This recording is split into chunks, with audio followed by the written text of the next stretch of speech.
Bonjour à tous, bienvenue dans Eureka. On est ravis de pouvoir vous bénir par nos émissions hebdomadaires. Vous êtes plusieurs à nous envoyer des commentaires dans le chat, à nous écrire ou à venir nous rendre visite à Nice, pourquoi pas, et nous dire que ces petites vidéos hebdomadaires, elles sont vraiment une bénédiction pour vous, une ressource importante.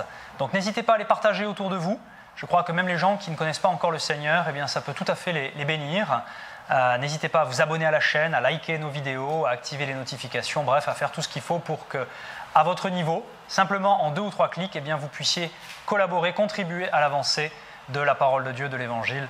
Et donc, c'est un partenariat entre vous et nous en sommes ravis. Aujourd'hui, je voudrais vous parler de la tristesse. Je sais que c'est un sujet qui pourrait paraître rebutant, voire même antinomique avec la joie que nous procure la foi. Mais on va voir les Écritures ensemble, à commencer par 3 Jean. 3e épître de l'apôtre Jean, il nous dit, quand il écrit à Gaius, mais on sait que Jean écrit de façon inspirée, « Bien-aimé, d'abord au verset 1, de la part de l'ancien au bien-aimé Gaius que j'aime dans la vérité. Bien-aimé, je souhaite que tu prospères à tout point de vue et sois en bonne santé, à l'image de ton âme. » Donc, il l'aime dans la vérité, il souhaite qu'il prospère à tous égards. « J'ai en effet éprouvé une très grande joie lorsque des frères sont arrivés et qu'ils ont rendu témoignage de ta sincérité, de la manière dont tu marches dans la vérité. » Donc manifestement, Gaius n'était pas quelqu'un qui se contentait de parler, mais était quelqu'un qui pratiquait un style de vie qui était conforme à ce qu'il estimait être vrai. « Je n'ai pas de plus grande joie que d'apprendre que mes enfants marchent dans la vérité. Bien-aimé, tu agis avec fidélité dans ce que tu fais pour les frères, notamment des frères étrangers. Ils ont du reste rendu témoignage à ton amour devant l'Église. Tu feras bien de les aider d'une manière digne de Dieu dans leur voyage, car c'est pour le nom de Jésus-Christ qu'ils sont partis sans rien recevoir des non-croyants. Nous devons donc accueillir de tels hommes afin de travailler avec eux pour la vérité. » Bon, on a compris dans ces premiers versets que c'est un thème important pour Jean que la vérité. Et non seulement connaître la vérité, non seulement parler la vérité, mais marcher dans la vérité. Je suis convaincu que la parole, verset 4, est une parole qui s'adresse de la part de Dieu à tous ses enfants. Je n'ai pas de plus grande joie que d'apprendre que mes enfants marchent dans la vérité. À présent, dans 2 Corinthiens au chapitre 7, l'apôtre Paul, cette fois-ci, écrit aux Corinthiens, on va commencer au verset 2, « Faites-nous une place dans votre cœur, nous n'avons fait de tort à personne, nous n'avons ruiné personne, nous n'avons exploité personne. » Autrement dit, vous nous connaissez nos intentions, vous connaissez notre attitude. « Ce n'est pas pour vous condamner que je parle ainsi, car j'ai déjà dit que vous êtes dans notre cœur à la vie et à la mort. » Donc, il avait vraiment une profonde affection, un amour divin, je dirais, pour les Corinthiens à qui il écrivait. « J'ai une grande confiance en vous, j'ai toute raison d'être fier de vous, je suis pleinement réconforté, vous allez voir pourquoi, débordant de joie au milieu de toutes nos difficultés. Depuis notre arrivée en Macédoine, en effet, nous n'avons connu aucun repos, nous étions au contraire pressés de toutes parts, luttes au dehors, craintes au dedans. Mais Dieu qui réconforte ceux qui sont abattus, Dieu qui réconforte ceux qui sont abattus, on se souvient que Jésus a qualifié le Saint-Esprit de consolateur, nous a encouragés par l'arrivée de Tite, et non seulement par son arrivée, mais encore par le réconfort qu'il avait reçu de vous. Il nous a raconté votre vive affection, vos larmes, votre zèle pour moi, de sorte que ma joie a été d'autant plus grande. Alors ici, c'est assez intriguant, c'est assez mystérieux ce dont parle l'apôtre Paul, parce qu'il est en train de réitérer son profond amour et son affection pour les Corinthiens, et il est en train de leur expliquer également à quel point sa vie de tous les jours n'est pas facile, mais à quel point Dieu est celui qui nous réconforte dans nos difficultés, dans nos challenges, et que là, Dieu a utilisé non seulement Tite, mais à vrai dire les Corinthiens avant Tite, pour pouvoir réconforter Paul. De quoi s'agit-il ? Eh bien, on va le découvrir ensemble. Verset 8, « Mais même si je vous ai attristé par ma lettre, je ne le regrette pas. » Alors, beaucoup de commentateurs bibliques disent que cette lettre dont il s'agit, ça n'était pas la première épître aux Corinthiens, mais c'est une 3e épître aux Corinthiens qu'on n'a pas retrouvée. Et donc, 2 Corinthiens serait peut-être en réalité 3 Corinthiens. et cette seconde épître, ou cette deuxième plutôt épître aux Corinthiens, qu'on ne connaît pas. On ne sait pas de quoi elle parle, mais on a ici un aperçu. D'autres disent non, ce dont il parle ici, c'est 1 Corinthiens, et peut-être fait-il référence au cas de l'homme incestueux dont il est question dans la première épître. Quoi qu'il en soit, vous allez voir que le principe demeure valable. Si je vous ai attristé par ma lettre, je ne le regrette pas. Oh! De la part d'un chrétien, de la part de l'apôtre Paul, c'est un peu inhabituel à lire ça. Hein? Et si je l'ai regretté, car je vois que cette lettre vous a momentanément attristé, je me réjouis maintenant, non pas de ce que vous avez été attristé, mais de ce que votre tristesse vous a amené à changer d'attitude. Car vous avez été attristé selon Dieu.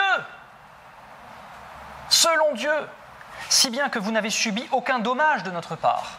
Donc il est en train de dire quelque chose qui est tout à fait paradoxal, inhabituel pour le corps de Christ, c'est que Paul a écrit une lettre aux Corinthiens, cette lettre, quel que soit son contenu, les a attristés, eh bien il ne le regrette pas. Bien sûr qu'il regrette qu'ils soient passés par un temps de souffrance dans leur âme, mais c'était salutaire. Pourquoi c'était salutaire? Parce que la tristesse qui a été provoquée était fondée sur peut-être un recadrage, peut-être une vérité que l'apôtre Paul devait dire aux Corinthiens. Et les Corinthiens ne se sont pas offensés. Les Corinthiens ont reçu cette correction comme la parole de Dieu. Alors bien sûr, c'est ce qui nous est dit dans l'Épître aux Hébreux, toute correction semble d'abord un sujet de tristesse et non de joie, mais ensuite elle produit un paisible fruit de justice chez ceux qui la reçoivent, n'est-ce pas? Ici, c'est ce qui s'est passé vis-à-vis des Corinthiens. Vous avez été attristés selon Dieu, et donc, cette tristesse selon Dieu vous a amené à changer d'attitude. Vous repentir, c'est ça le mot repentir, métanoïa en grec, changer d'attitude, changer de façon de penser, voir les choses sous un autre angle et agir en conséquence. Si bien que finalement, c'est ce qu'il dit, vous n'avez subi aucun dommage de notre part. Oui, ça semblait vous attrister, mais en réalité, je vous ai sauvé la mise. Je vous ai béni. En effet, c'est important, la tristesse selon Dieu produit une repentance, changement de façon de penser, changement d'attitude, qui conduit au salut et que l'on ne regrette jamais.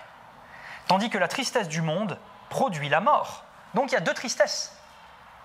Et je crois que tout dépend de la motivation qui est derrière celui qui attriste. Est-ce qu'il est en train de s'exprimer de la part du Seigneur? Est-ce qu'il est en train d'encourager les gens à marcher dans la vérité de l'Évangile? Ou bien est-ce qu'il est là pour démolir? Est-ce qu'il est là pour condamner? Est-ce qu'il est là pour écraser? Ça n'était pas l'intention de Paul ici. Mais il y a également l'attitude de celui qui reçoit cette mauvaise nouvelle, cette correction. Soit il décide de la recevoir comme venant de Dieu, et dans ces conditions, ça redresse un peu comme un kinésithérapeute qui va vous remettre un peu la colonne en place, et ça fait crac de temps en temps, ou la nuque, mais c'est nécessaire. Et c'est bienveillant, c'est pour le bien de la personne. Ou bien, on s'offense, on ne va plus jamais chez ce kiné, on ne va plus jamais écouter l'apôtre Paul, on le boycotte, on le raye de notre liste, parce qu'il a produit une tristesse, mais que cette tristesse, nous l'avons vécue comme le monde, c'est-à-dire une tristesse qui produit la mort. Ce qui d'ailleurs me fait vous encourager, faites attention à la musique que vous écoutez. Parce que si vous écoutez de la musique triste du monde, ce n'est pas le sketch de Coluche, il écoute de la musique triste. Mais si vous écoutez de la musique triste, et il y en a ô combien dans ce monde, eh bien la Bible nous dit que ça produit la mort. Je ferme la parenthèse, mais je pense que c'est pour quelqu'un qui écoute cette vidéo. Cette même tristesse selon Dieu, donc celle qui a été provoquée par sa lettre, voyez quel empressement elle a produit en vous. Quelles excuses, quelle indignation, quelle crainte, quel désir ardent, quel zèle, quelle punition. Vous avez démontré à tout point de vue que vous étiez pur dans cette affaire. Si donc je vous ai écrit, ce n'était ni à cause de celui qui a commis le tort, ni à cause de celui qui l'a subi. C'est pour ça que certains commentateurs disent qu'en réalité, il y a quelqu'un qui avait ouvertement critiqué l'apôtre Paul dans l'église de Corinthe. Et là, il dit, en fait, si je vous ai écrit, ça n'était ni à cause de lui, ni à cause de moi. Si c'est cette interprétation qui est exacte. C'était afin de rendre évident à votre esprit, devant Dieu, votre empressement pour nous. Voilà ce qui nous a réconfortés. Autrement dit, dans une situation ambiguë, dans une situation malsaine, dans un climat difficile, eh bien Paul avait besoin que le collectif se réveille et il a fait ce qu'il fallait. même si ça n'a pas été facile pour lui certainement, et parce qu'il a dit « j'ai été attristé de vous avoir attristé ». Mais il a fait ce qu'il fallait pour stimuler les bonnes intentions qui étaient en eux, pour réveiller la connaissance de la vérité qui était en eux, pour réveiller leur amour pour la vérité et le fait qu'ils marchent dans la vérité. Pourquoi ? Parce qu'il n'y a rien qui provoque de plus grande joie que de savoir que nos enfants marchent dans la vérité. Mais nous n'avons pas seulement été réconfortés, nous avons été beaucoup plus encore réjouis de constater la joie de Tite, qui a eu l'esprit tranquillisé par vous tous. On l'a vu, Tite a rendu visite aux Corinthiens, il est ensuite venu faire son rapport à l'apôtre Paul. Voilà, chers amis, ce que je voulais dire à ce sujet. La tristesse, eh bien, parfois, elle est salutaire lorsqu'elle est motivée par l'amour de la vérité, par le fait de vouloir encourager les autres à marcher dans la vérité, et par le fait de provoquer un sursaut, une repentance, un changement de façon de penser. Ça, c'est quelque chose qui réjouit le cœur du Père. Bonne mise en pratique. Peut-être est-ce que maintenant, vous apprécierez différemment les paroles qui vous seront adressées par vos responsables spirituels, vos pasteurs, vos anciens, vos mentors, peut-être également par vos parents, peut-être également par des proches, lorsqu'ils sont motivés par ce même amour et par votre bien. Dieu vous bénisse.